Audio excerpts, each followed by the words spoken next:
Good morning friends. एक बार फिर से आप सभी का यूट्यूब चैनल पे स्वागत करता हूँ।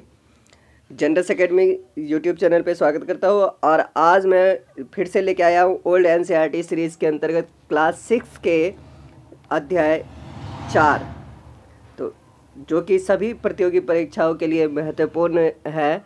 ये अवश्य आप लोग देखें और पसंद आए तो लाइक करना बिल्कुल भी ना भूलें और कमेंट करके ज़रूर बताएं कि आपको ये वीडियो कैसी लगी, ताकि अगर उसमें सुधार करनी होगी तो मैं उसमें और अच्छे तरीके से सुधार करूँगा और ताकि ज़्यादा से ज़्यादा बेहतर आप लोगों को मैं प्रोवाइड करवा पाऊँ। अब देखिए ये क्या है, ये घटना है 600 ईसा पूर्व से 400 ईसा पूर्व, यानी कि लगभग 200 वर्षों की। राज्य और गणराज्य, राज्य और गणराज्य। अभी इसको समझिए, गणराज्य, गण मतलब होता है जनता और राज्य मतलब शासन, यानी कि जनता के द्वारा चुने गए, यानी जनता की सहमति से जो शासन चलता है उसको गणराज्य कहते हैं। जनता की सहमति होती है, ये जनता उसको चुनते हैं। लगभग 600 ईसा पूर्व तक, लगभग 600 ईसा पूर्व तक गंगा के मैदान के एक भाग के जंगल साफ कर दिए गए थे और लोग विभिन्न इलाकों में आबाद हो गए थे, यानी कि अलग अलग इलाकों में ये आबाद हो गए थे, जैसे पंचाल बरेली जिला, सुरसेन मथुरा, कौशल अवध, काशी विदेह मगध आदि। यानी कि ये सब जय इलाका क्या हो गया था, आबाद हो गया था, यानी यहाँ पे लोग रहने लगे थे। ये इलाके जनपद कहलाते थे। जन मतलब होता है कि कुल या वंश, और पद मतलब रहने की जगह, यानी कि वह जगह जहाँ पर कुल जन या कुल आके अपना पाँव रखते हैं या बस जाते हैं, उसको जनपद कहा जाता है। प्रत्येक इलाके में शासन करने वाले जन या कुल के आधार पर इन्हें यह नाम दिया गया है, यानी क्या नाम दिया गया है, जनपद। अब ये ग्राम समूहों में रहने वाले सादे कबीले नहीं रह गए थे, सादे कबीले नहीं थे, अब ये इनका स्तर बढ़ गया था। उन्होंने अपने राज्य और गणराज्य स्थापित कर लिए थे। गणराज्य ऐसा शासन होता है जिसमें शक्ति परिवारों और कुलों के प्रमुखों या कुछ चुने हुए व्यक्तियों के या किसी चुने हुए मुखिया के हाथ में रहती है। कहने का मतलब क्या है कि गणराज्य एक ऐसा शासन है जिसमें शक्ति परिवारों और कुलों के प्रमुख के पास होती है या फिर कुछ चुने हुए व्यक्तियों के पास होती है या किसी एक मुखिया के हाथ में शासन की बागडोर होती है, उसे हम गणराज्य कहते हैं। अगला है, गणराज्य में कोई वंशानुगत राजा नहीं होता, यानी कि ऐसा नहीं होता है कि जैसे कि कोई राजा है तो उसका पुत्र राजा बनेगा, फिर उसका पौत्र यानी कि पोता राजा बनेगा। इस तरह की कोई व्यवस्था यहाँ पे नहीं होती है। प्राचीन गणराज्यों में क्षेत्रीय परिवार ही भूमि के मालिक होते थे, राजनीतिक सत्ता भी उन्हीं के पास होती थी और कबीलों की सभाओं में भी उन्हीं का प्रतिनिधित्व यानी कि रिप्रेजेंटेशन होता था, उसमें रिप्रेजेंटेटिव की भूमिका ये निभाते थे, यानी कि उनमें इनकी जो है ना हिस्सेदारी होती थी। यानी कि यही कारण है कि कुछ इतिहासकार इस प्रकार के सरकार को अल्पतंत्र यानी कि थोड़े समय के लिए शासन, अल्पतंत्र अर्थात चुनिंदा लोगों का शासन कहते हैं, क्योंकि सभा में गैर क्षत्रियों का प्रतिनिधित्व नहीं होता था, यानी कि जो क्षत्रिय नहीं होते थे उनका रिप्रेजेंटेशन इसमें नहीं दिखाया गया था, यानी कि उनकी कोई भी भूमिका यहाँ नहीं थी। राज्यों और गणराज्यों ने नए कानून बनाने शुरू कर दिए और उनकी शासन व्यवस्थाएं भी बदल गई।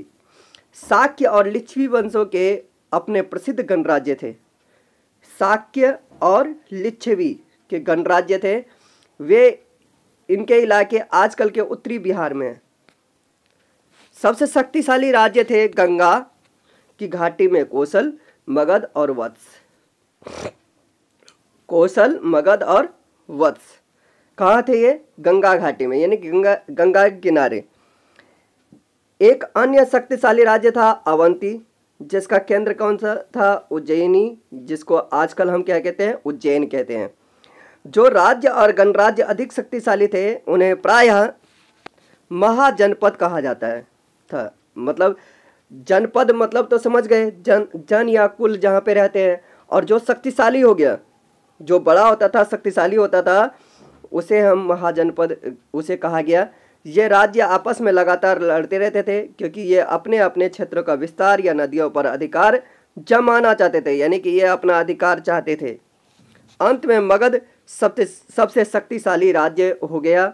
महान धर्माचार्य महावीर और गौतम बुद्ध ने मगध में ही धर्म प्रचार किया था और इन्होंने अपने उपदेशों में मगध के राजाओं और लोगों की चर्चा की है।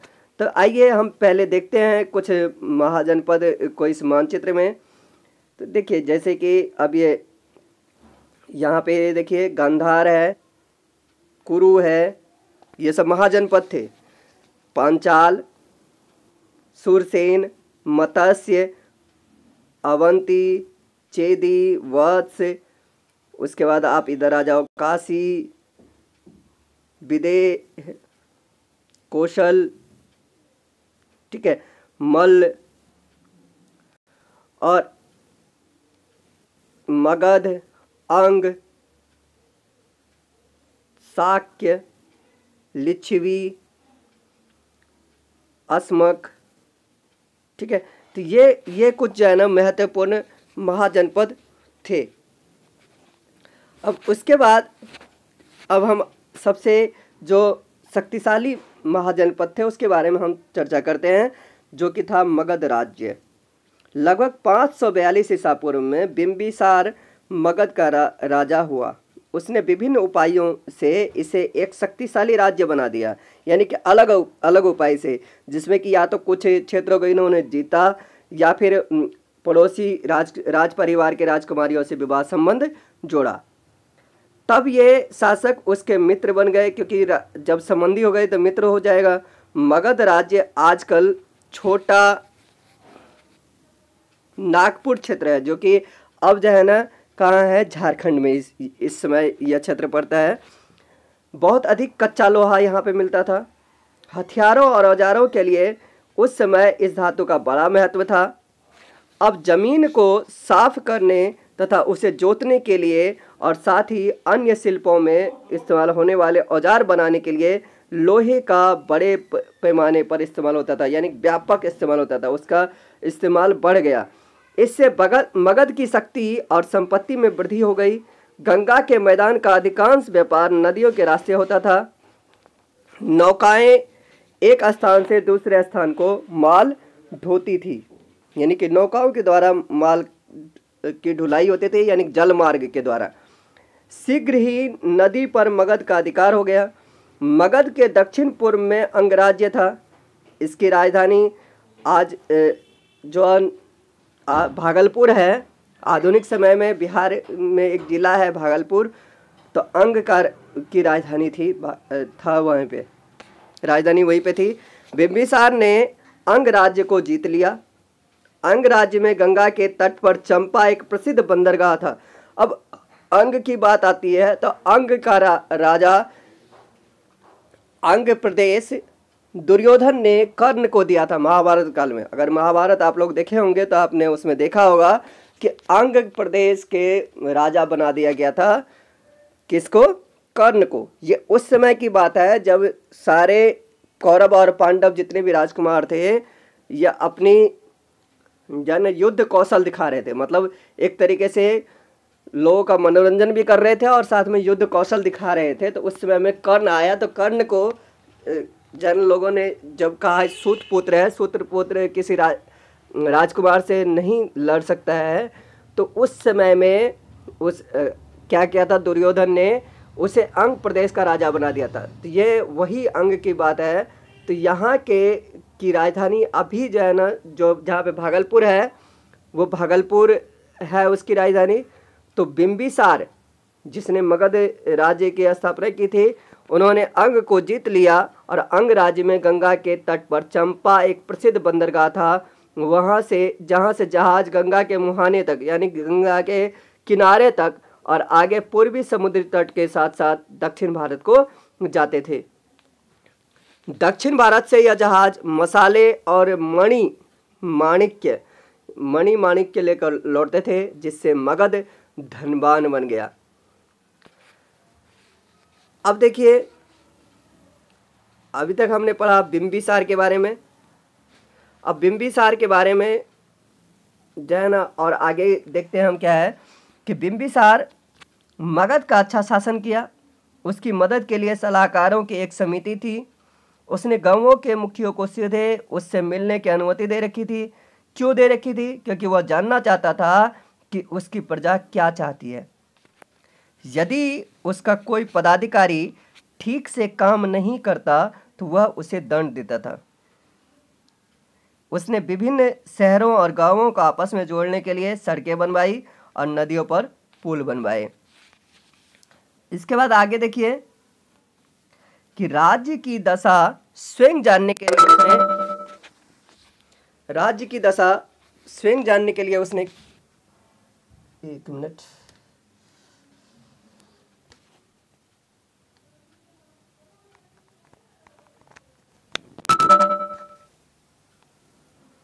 राज्य की दशा स्वयं जानने के लिए उसने अपने सारे राज्य के दौरे किए। वह दूसरे राज्यों के साथ यानी कि अंग को छोड़कर मित्रता पूर्ण संबंध बनाए रखना चाहता था। यानी कि सिर्फ अंग के साथ इसकी एक तरीके से शत्रुतापूर्ण यानी कि दुश्मनी वाला व्यवहार था। उसने सुदूर देशों यानी कि दूर दूर के देशों, यहाँ तक कि पश्चिम और उत्तर के कोने के भारत के गंधार राज्य में भी अपने राजदूत भेजे थे। पटना के पास राजगृह में उसकी राजधानी थी। किसकी? बिंबिसार की। और पहाड़ियों से घिरा हुआ यह एक सुंदर नगर था। पुरातत्वविदों द्वारा खोदे गए इस नगर के कुछ अवशेषों को अब भी देखा जा सकता है। अजातशत्रु, अब जानते हैं अजातशत्रु के बारे में। अजातशत्रु ने अपने पिता बिंबिसार का वध किया। अजातशत्रु मगध को भी, इसलिए अजातशत्रु को पितृहंता भी कहा जाता है, पिता की हत्या करने वाला। तो अजातशत्रु ने अपने पिता बिंबिसार का वध किया। अजातशत्रु मगध को और भी अधिक शक्तिशाली बनाना चाहता था, परंतु वह सोचता था कि अपने सभी पड़ोसी राज्यों को जीतने पर ही यह संभव हो सकता है। क्योंकि इनका यह मानना था कि जब तक आप किसी को जीत के अपना गुलाम नहीं बना लेते हो तब तक जो है ना वो आपकी बातों को हूबहू नहीं मानेगा। ऐसी इनकी सोच थी। इसलिए उसने अपने मामा कौशल राज्य पर हमला किया। अपने मामा पर ही कौशल प्रदेश पर ही उसने हमला किया। उसने वज्जियों पर भी आक्रमण किया और वज्जियों का गणराज्य उत्तर बिहार में था। यह युद्ध कई सालों तक चला। अंत में अजातशत्रु की विजय हुई। उत्तर भारत में मगध सबसे शक्तिशाली राज्य बन गया। अब हम जानते हैं कि राजा की स्थिति कैसी थी, यानी कि राजा का कंडीशन कैसा था, सिचुएशन कैसा था। राजा अब एक अति विशिष्ट यानी कि बहुत ही ज़्यादा स्पेशल व्यक्ति बन गया था। अब वह समाज और धर्म का रक्षक था। गणराज्यों में यह समझा जाता था कि मुखिया को जनसाधारण से चुना जा सकता है, परंतु राजतंत्र के मामले में ब्राह्मणों का कहना था कि राजा कोई सामान्य यानी कि जनरल आदमी नहीं है, जनरल मनुष्य, सामान्य मनुष्य न होकर देवता का प्रतिनिधि था। ऐसा इन्होंने कहा है, देवता के समान है। और ब्राह्मण ही कुछ अनुष्ठान करके राजा को दैवी शक्ति तथा गुणों से संपन्न बना देते थे। इस प्रकार राजा बहुत शक्तिशाली हो गया और ब्राह्मणों का भी प्रभाव बढ़ गया। क्यों? क्योंकि वही उसको उसे लायक बनाते थे, ऐसा माना जाता था।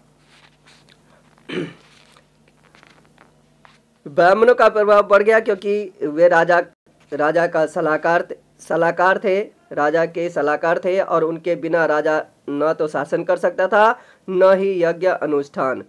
राजा की स्थिति इसलिए शक्तिशाली हो गई क्योंकि अब वह राज्य का प्रतीक बन गया था, यानी कि राज्य का एक सिंबल बन गया था। राज्य में जिस प्रकार का शासन स्थापित हो गया था, उसके बारे में दलील दी जाती थी। दलील यानी कि कह सकते हो कि एक बातें बताई जाती थी कि राजा समाज की रक्षा करता है, इसलिए रक्षा के लिए उसे सेना की आवश्यकता है और कानून तथा व्यवस्था स्थापित करने के लिए उसे अधिकारियों की मदद की आवश्यकता है। यानी कि कहने का मतलब है राजा को समाज की रक्षा करनी है तो वो कैसे होगा, तो सेना की आवश्यकता पड़ेगी। और सेना की आवश्यकता है तो इसलिए कानून और व्यवस्था भी बना स्थापित करना पड़ेगा। और कानून व्यवस्था को देखने के लिए क्या करना पड़ेगा, अधिकारियों की मदद की आवश्यकता थी। यह कर्तव्य निभाने के लिए राजा को कर वसूल करने के अधिकार दिए। यानी कि इन्होंने ये कहा कि भैया सेना रखनी है, अधिकारियों की नियुक्ति करनी है तो उसको वेतन देना पड़ेगा, उसके लिए क्या चाहिए, कर चाहिए, यानी टैक्स चाहिए। इन करों से सेना, और ये जो कर इन्हें मिलते थे उससे क्या करते थे, ये सेना, अधिकारी तथा राजा के खर्च के लिए धन मिलता था। अब समाज वैदिक युग के कबीलों और कुलों के समय से काफी अलग था। यानी कि जैसा समाज वैदिक युग में था उससे अब ये जन समाज अलग हो गया था। राजा शान शौकत से बड़े महल में रहता था और सेवकों तथा अधिकारियों से घिरा रहता था। पुरोहित, अमात्य या मंत्री और कोई अन्य अधिकारी राजकाज में उसकी मदद करते थे। राज्य के खर्चों के लिए अमात्य भी एक अधिकारी है। राज्य के खर्चों के लिए वह किसानों से उपज का एक हिस्सा लेता था। इस सारी आय को वह केवल अपने पर खर्च नहीं करता था, बल्कि सेना पर वेतन देने में और सड़कों, कुओं तथा नहरों के निर्माण और ब्राह्मणों की सहायता करने जैसे अन्य कामों में खर्च करता था। जैसा कि आज भी हम देख सकते हैं कि यही सब कामों में टैक्स का उपयोग होता है। अब आगे की बात करते हैं,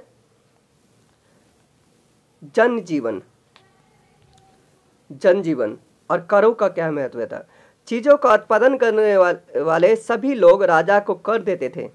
किसान अपनी उपज का एक हिस्सा राजा को देते थे।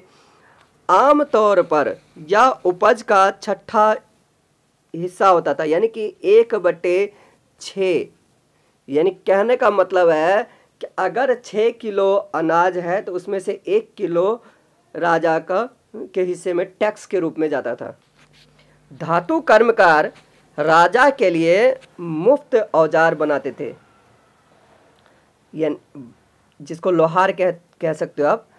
लोहार या फिर स्वर्णकार इत्यादि जो होते थे तो वो क्या करते थे, राजा के लिए मुफ्त औजार बनाते थे।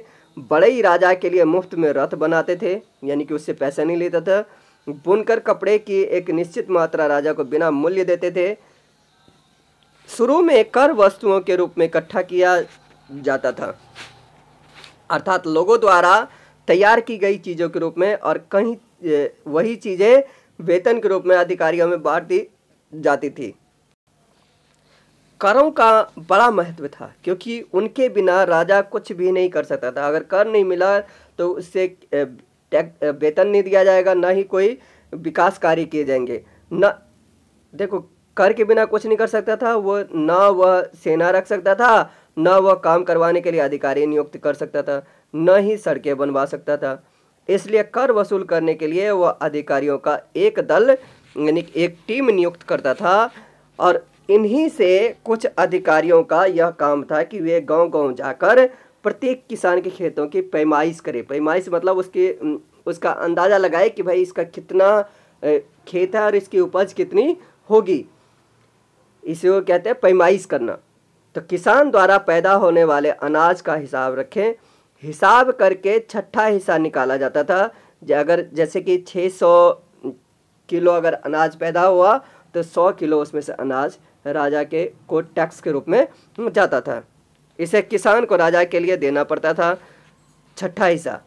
फसल तैयार हो जाती तो कर वसूल करने वाले अधिकारी किसान के पास पहुंचता था और राजा को दिया जाने वाला हिस्सा वसूल कर लेता था। अन्य सभी उद्योग व्यवसायियों से भी इसी प्रकार कर वसूल किया जाता था। अब हम बात करते हैं, शहरों में भी कर वसूल करने वाला अधिकारी वस्तु के रूप में या नगद में वसूली करता था। नगद या तो कैश या फिर वस्तुओं के रूप में कर को वसूल किया जाता था। अब हम गांव के बारे में जानकारी लेते हैं। गांव कैसा था? अधिकतर लोग अब भी गांवों में रहते थे और इन लोगों के जीवन में पहले के युग की अपेक्षा अधिक परिवर्तन नहीं हुआ, यानी कि पहले के जैसे थे वैसे ही अब भी था। आबादी बढ़ जाने से अब गौओं की संख्या में वृद्धि हो गई थी, यानी कि आबादी बढ़ गई थी सिर्फ और गांव की संख्या बढ़ गई थी। गांव सड़कों और पगडंडी, पगडंडी मतलब छोटा रास्ता, यानी कि जो खेत के बीच से छोटा छोटा रास्ता बना दिया जाता है उसे वो पगडंडी कहते हैं। तो पगडंडियों के जरिए एक दूसरे से जुड़े हुए थे। नदी तट के गांवों के लोग नावों से आते जाते थे।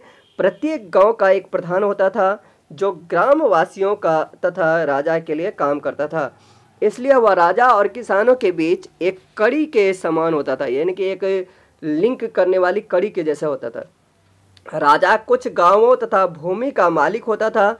इस भूमि को जोतने के लिए मजदूर रखे जाते थे और उन्हें मजदूरी दी जाती थी। अगला है नगर। अब आइए नगर के बारे में जानते हैं, नगर कैसा था। तो नगर इस युग में और पहले के युगों में एक बड़ा अंतर था, वह था शहरों का विकास। पहले के युग में कुछ ही छोटे शहर थे, किंतु अब काफ़ी अधिक शहर और नगर बस गए थे।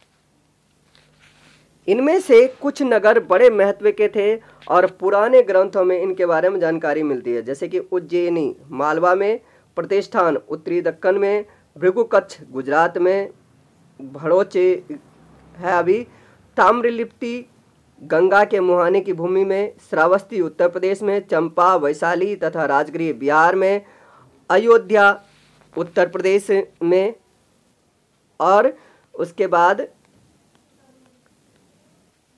और कौशाम्बी, कौशाम्बी उत्तर प्रदेश में इलाहाबाद के पास, इलाहाबाद के पास। इनमें से कुछ नगरों की खुदाई हुई है। पता चला है कि ये लकड़ी और ईंटों से बने हुए थे, इसलिए गांवों से अधिक अस्थायी होते थे। राजा का महल प्रायः पत्थर और लकड़ी का बना होता था और इसकी बढ़िया सजावट होती थी। शहरों का विकास प्रायः शिल्प केंद्रों, शिल्प मतलब पत्थर के औजार या पत्थर के की मूर्तियाँ, मन के इत्यादि बनाने के लिए, व्यापार केंद्र यानी खरीद बिक्री, राजधानियों के इर्द गिर्द हुआ शहरों का विकास, यानी कि राजधानी के आसपास। आरंभ में शिल्प केंद्र ऐसे गांव थे जहां धातु कर्म यानी कि धातु को पिघला कर विभिन्न प्रकार की वस्तुएं बनाई जाती थी। बढ़ईगिरी या बुनाई जैसे शिल्प ज़्यादा विकसित थे। अब जब आसपास के क्षेत्र में रहने वाले शिल्पकार या कारीगर एकत्र हो गए तो उनकी बस्ती धीरे धीरे शहर में बदलती गई। उन्होंने एक स्थान पर रहकर काम करना इसलिए पसंद किया क्योंकि कच्चा माल प्राप्त करने में और तैयार की गई चीज़ों को बेचने में उन्हें अधिक सुविधा होती थी। व्यापारियों का एक अन्य वर्ग उनके इस काम को संगठित करता था। व्यापारी गांव-गांव जाकर कताई करने वालों से सूत और बुनकरों से सूती कपड़ा इकट्ठा करते थे और उन्हें उन गांवों में ले जाकर बेचते जहां उनकी मांग होती थी। इस प्रकार कताई और बुनाई करने वाले अपने माल को गांव के बाहर ले जाकर बेचने के झंझट से बच जाते थे। व्यापारी भी खरीदे गए माल को बेचकर मुनाफा कमाते थे। सूत और कपड़ों के मामले में जैसा होता था वैसा ही अनाज और दूसरी उपज के बारे में भी होता था। शीघ्र ही देश में व्यापार या माल का लेन देन यानी कि जिसको व्यापार माल का लेन देन को ही क्या कहा गया है, विनिमय बढ़ गया। अब आगे देखते हैं, आगे व्यापार के बारे में जानते हैं। कैसा था व्यापार? विनिमय यानी कि वस्तुओं का लेन देन और मूल्य की एक नई व्यवस्था अस्तित्व में आने से व्यापार सुगम हो गया। सुगम मतलब आसान हो गया। यह नई व्यवस्था थी मुद्रा अर्थात सिक्के, करेंसी। सिक्कों के चलन के पहले वस्तुओं का लेन देन या विनिमय होता था, यानी कि जैसे एक गाय के बदले कपड़े की 10 गांठें, एक गाय के बदले कपड़े की 10 गांठें या तेल के 5 घड़ों के बदले गेहूं के 2 बोरे। विनिमय के जरिए खरीदना और बेचना आसान नहीं था, परंतु सिक्कों को ले जाने में आसानी थी। सिक्कों का चलन बढ़ा तो व्यापारियों की संख्या भी बढ़ी। इस युग के सिक्के कैसे होते थे? तांबे या चांदी के बिना गढ़े हुए, यानी कि किसी भी आकार का होता था और इन पर चिन्ह को पंच किया जाता था। व्यापार एक छोटे इलाके तक सीमित नहीं रह गया था। गंगा की घाटी में पैदा की गई चीजें पंजाब के उस पार तक्षशिला भेजी जाती थी। पंजाब के, जो कि इस समय पाकिस्तान में है, विंध्य पर्वत के पार भृगुकच्छ, भड़ोच यानी गुजरात के बंदरगाहों को भेजी जाती थी, जहां से उन्हें जहाज़ों द्वारा दक्षिण भारत या पश्चिम एशिया को ले जाया जाता था। अब हम जानते हैं उस समय के समाज के बारे में। शिल्पकार और व्यापारी अपने जो संगठन बनाते थे उनका नाम क्या था? श्रेणी था।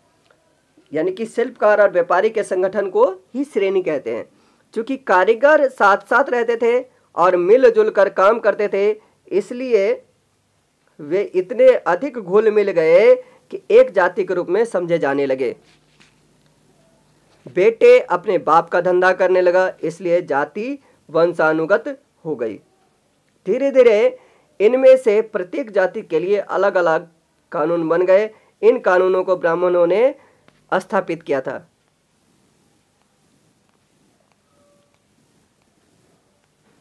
इनमें से कुछ कानून बड़े ही कठोर थे। एक जाति के लोग न तो दूसरी जाति के लोगों के साथ खाना खा सकता था, न ही अपनी जाति के बाहर विवाह कर सकता था।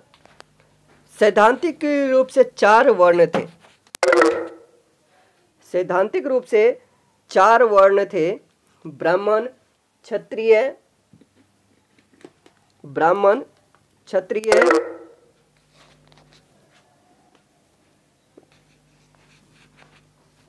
ब्राह्मण, क्षत्रिय, वैश्य और शूद्र।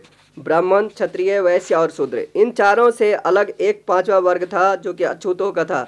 अछूत यानी कि जिनको जो है ना दूर रखा जाता था, इनके काम को नीचा समझा जाता था, अतः उन्हें समाज में अन्य वर्गों की तरह सम्मान प्राप्त नहीं था। इस वर्ग में टोकरी बनाने वाले को भी शामिल किया गया था। धर्म शास्त्रकारों ने उच्च वर्गों के आचरण के नियम बनाए। इन नियमों के अनुसार जीवन को 4 अवस्थाओं या आश्रमों में बांटा गया था। 4 अवस्थाएं थी, यानी कि 4 आश्रम थे। पहला था ब्रह्मचर्य आश्रम, जिसमें क्या करते थे? शिक्षा ग्रहण करना इसका मुख्य कार्य था। दूसरा था गृहस्थ आश्रम, जिसमें घर गृहस्थ यानी कि शादी विवाह करके घर बसाया जाता था। तीसरा था वानप्रस्थ आश्रम, इसमें ध्यान चिंतन करने के लिए जंगल में रहना होता था।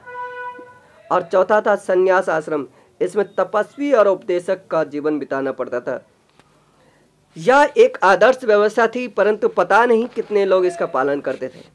आरंभिक काल के वीरों के बारे में कहानियां लंबी कविताओं के रूप में रची गई थी। देखिए, शुरुआत में क्या हुआ कि वीरों के बारे में कहानियां जो थी लंबी कविता के रूप में रची गई थी, जिन्हें गाया जाता था।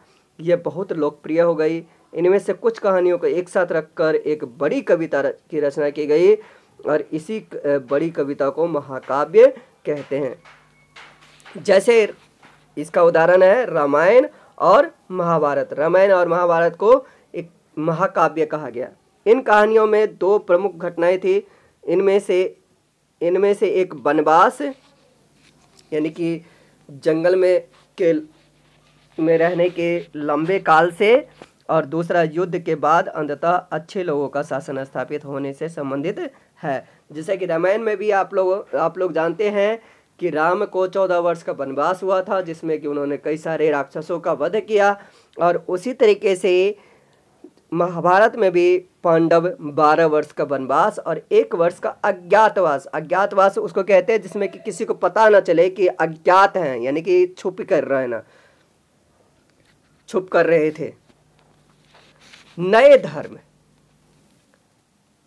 धर्म की बात करते हैं। वैदिक धर्म अनेक कर्मकांडों तथा यज्ञों का धर्म बन गया था, यानी कि बहुत सारे कर्मकांड हो गए थे और यज्ञों का धर्म यानी काफ़ी सारे यज्ञ था। कुछ लोग इन अनुष्ठानों से असंतुष्ट थे, उन्हें जाने ये पसंद नहीं था। जैसे कि आज भी देखते हो इस चीज़ को। वे लोग सोचते थे कि पूजा पाठ का दिखावा करने की बजाय सच्चाई, सदाचार और त्याग का जीवन व्यतीत करना अच्छा है। इनमें से कुछ सन्यासी हो गए और वनों में रहने लगे, क्योंकि वे एकांत में ध्यान चिंतन करना चाहते थे। इनमें से कुछ वनों से लौट आए और अपने विचारों का नगरों तथा गांवों में प्रचार करने लगे। इनमें से 2 व्यक्ति जैन धर्म और बौद्ध धर्म के प्रवर्तक के रूप में प्रसिद्ध हुए, यानी कि उसको इंट्रोड्यूस करवाने वाले, यानी कि उसका परिचय करवाने वाले, समाज के साथ एक नए धर्म को इन्होंने जन्म दिया। महावीर जैन धर्म के संस्थापकों में से एक थे। महावीर जो थे जैन धर्म के संस्थापकों में से एक, यानी कि कहने का मतलब है कि और भी जैन धर्म के संस्थापक थे। गौतम बुद्ध ने बौद्ध धर्म की स्थापना की थी। महावीर लिच्छवी गणराज्य में और बुद्ध शाक्य गणराज्य में पैदा हुआ। ध्यान रखिएगा, महावीर किस में पैदा हुए हैं? लिच्छवी गणराज्य में। और शाक्य गणराज्य में कौन पैदा हुए? बुद्ध।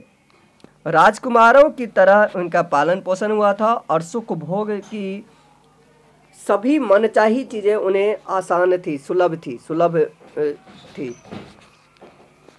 थी, परंतु दोनों ही दूसरों को दुखी देखकर दुखी हो जाते थे। इसलिए उन्होंने इस दुख को दूर करने का उपाय ढूंढने का निश्चय किया। अब जानते हैं थोड़ा जैन धर्म के बारे में।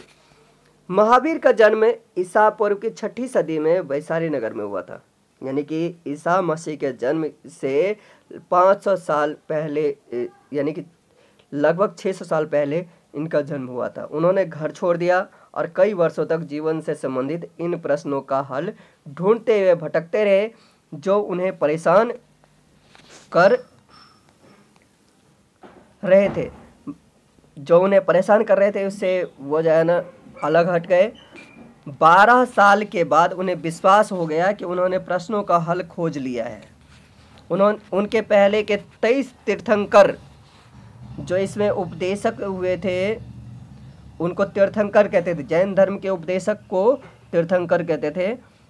तो तीर्थंकरों के उपदेशों का समर्थन किया और उनमें अपने विचार भी जोड़ दिए। यह धर्म जैन धर्म कहलाया। महावीर का कहना था कि वैदिक अनुष्ठान करने और देवताओं से मदद मांगने से कोई लाभ नहीं है। इससे अच्छा है कि सदाचार यानी कि सादा जीवन बिताएं और बुरा काम न करें। उन्होंने अपने अनुयायियों से कहा कि उनके काम सम्यक श्रद्धा, ध्यान रखिएगा, त्रिरत्न इन्होंने दिया था, सम्यक श्रद्धा, सम्यक ज्ञान और सम्यक कर्म। इन त्रिरत्नों पर आधारित होने चाहिए थे। उन्हीं से उनका जीवन सदाचारी बन सकता था। उन्हें मनुष्य, पशु या कीट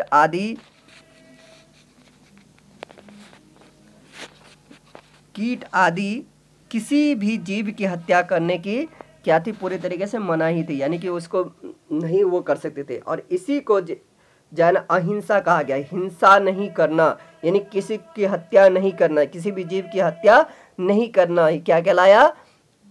अहिंसा कहलाया। यदि किसी का जीवन सदाचार पूर्ण होगा तो उसकी आत्मा मुक्त हो जाएगी और उसका इस संसार में पुनर्जन्म यानी कि फिर से जन्म नहीं होगा। यह एक सरल उपदेश था जिस पर कोई भी चल सकता था। महावीर ने अपने उपदेश आम जनता की बोली में दिया, क्योंकि संस्कृत में नहीं दिया। संस्कृत क्यों नहीं दिया? क्योंकि उस समय में संस्कृत का प्रयोग केवल उच्च जातियों के यानी कि ब्राह्मण और क्षत्रिय ही या और वैश्य ही करते थे, एक जन साधारण लोग नहीं करते थे। बौद्ध धर्म। महावीर के जन्म के कुछ साल के बाद, ध्यान रखिएगा कि महावीर के जन्म के कुछ साल के बाद शाक्य कुल में राजकुमार सिद्धार्थ के रूप में बुद्ध का जन्म हुआ। काफ़ी सारे विद्यार्थियों ने मैंने देखा है कि एक कन्फ्यूजन होता है कि पहले जैन धर्म आया या पहले बौद्ध धर्म। तो जाहिर सी बात है, अब यहाँ पे आप क्लियर आपका हो गया होगा कि महावीर के जन्म से के कुछ साल के बाद शाक्य कुल में राजकुमार सिद्धार्थ का जन्म हुआ, जो कि आगे चलकर बुद्ध बने। तो और जैन धर्म काफ़ी पुराना है, क्योंकि महावीर से भी पहले 23 तीर्थंकर उसमें हो चुकी थी। महावीर 24वें तीर्थंकर थे। वे कपिल वस्तु के पास लुम्बिनी वन, जो कि अभी इस समय नेपाल और पूर्वी उत्तर प्रदेश की सीमा के पास में है, तो लुम्बिनी वन में पैदा हुए थे। उन्होंने गृह त्याग किया, यानी घर को छोड़ दिया, और वर्षों तक तपस्वी की भांति घूमते रहे। उन्हें लगा कि उन्हें ज्ञान प्राप्त हो गया है और उन्होंने जीवन की समस्याओं का हल खोज निकाला है। उनका कहना था कि संसार में दुख ही दुख है, इसका कारण है सांसारिक चीज़ों के प्रति तृष्णा, यानी कि उसके प्रति आपका लगाव, आप उसके प्रति जाना मोहित हो गए हो, यही एक जीवन का सबसे बड़ा दुख है। अष्टांगिक मार्ग पर चलकर मनुष्य तृष्णा से यानी ये अपनी लालसा से छुटकारा पा सकता है। इन 8 प्रकार के अष्टांगिक मार्ग, यानी कि 8 प्रकार के आचार विचार दिया, जिसे अष्टांगिक मार्ग कहा जाता था। और ये इन्होंने कहा कि 8 प्रकार के आचार विचार पर चलकर मनुष्य सदाचारी बन सकता है और किसी भी चीज़ की अधिक चाह रखे बिना संतुलित जीवन व्यतीत कर सकता है। इनका कहने का ये मतलब था कि आप उतनी ही चीज़ों की कल्पना की चाह रखिए जितनी की जिससे कि आपका गुजारा चल जाए, यानी कि उससे ज़्यादा की आप इच्छा न करें। बुद्ध ने भी अहिंसा के महत्व पर बल दिया। उन्होंने धार्मिक यज्ञ अनुष्ठानों में पशुओं की हत्या करना वर्जित ठहराया। पशुओं की अनावश्यक हत्या को अमानुषिक, यानी कि मनुष्य के लिए करने लायक नहीं बतलाया। उस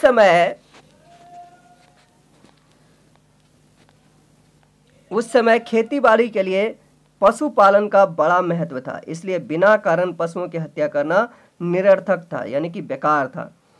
पशुओं के प्रति इस दृष्टिकोण से शाकाहारी खानपान को बढ़ावा मिला, यानी कि पशुओं की हत्या नहीं करना। इससे क्या हुआ कि शाकाहारी खानपान को बढ़ावा मिला। सदाचारी जीवन बिताने का उद्देश्य था मन को शुद्ध करना और निर्वाण प्राप्त करना, यानी कि सन्यासी जीवन। सन्यास बौद्ध धर्म में सन्यास ग्रहण करने को निर्वाण कहते हैं, निर्वाण प्राप्त करना। समझा जाता था कि निर्वाण प्राप्त करने पर पुनर्जन्म नहीं होता। बुद्ध भी वैदिक यज्ञों और लोगों के जरूरी समझे जाने वाले विविध अनुष्ठानों के विरोधी थे, यानी कि अलग अलग ये अनुष्ठानों का विरोध करते थे। कहते हैं अनुष्ठान जरूरी नहीं है। वर्ण व्यवस्था को दिए जाने वाले महत्व का उन्होंने विरोध किया, क्योंकि ऊंचे वर्ण वाले निम्न वर्ण वालों, शूद्रों और दूसरों के साथ दुर्व्यवहार करते थे, यानी कि गलत व्यवहार करते थे। बुद्ध ने विहारों की स्थापना की। विहार वे स्थान होते थे जहां बौद्ध भिक्षु रहते थे और आराधना तथा धर्मोपदेश करते हुए जीवन व्यतीत करते थे। यह विहार पाठशालाओं के रूप में भी काम करते थे, यानी पाठशालाओं के रूप में, यानी विद्यालय के रूप में भी काम करते थे। बौद्ध धर्म और जैन धर्म के अनुयायी प्रायः कारीगर, व्यापारी और किसान होते थे, क्योंकि वे समझते थे कि इन धर्मों के अनुसार जैन आचरण करना, यानी कि उसको पालन करना, उसके नियमों को पालन करना आसान है, कठिन नहीं है। दूसरी तरफ ब्राह्मणों ने अनेक संस्कार, यानी कि जात कर्म और फिर उसके बाद मुंडन और भी बहुत सारे संस्कार होते हैं, वह संस्कार अनुष्ठानों से अपने धर्म के आचरण को कठिन बना दिया था। उन दिनों बौद्ध धर्म इन जटिल संस्कारों का विरोधी था। ये कहते थे कि भैया इतने की आडंबर की आवश्यकता नहीं है, क्योंकि ये न केवल बड़े खर्चीले थे बल्कि अंधविश्वास को भी बढ़ावा दे रहे थे। विशेषकर नगरों में बौद्ध धर्म और जैन धर्म का अधिक प्रचार था। भिक्षु जगह जगह नए विचारों का प्रचार करते रहते थे, इसलिए बौद्ध धर्म जल्दी ही भारत के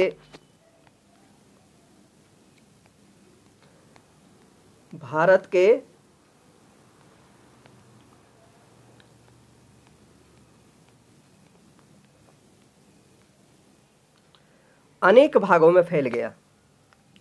इसने भारतीय जीवन के प्रायः सभी पक्षों को प्रभावित किया। बौद्ध विहार शिक्षा के प्रसिद्ध केंद्र बन गए।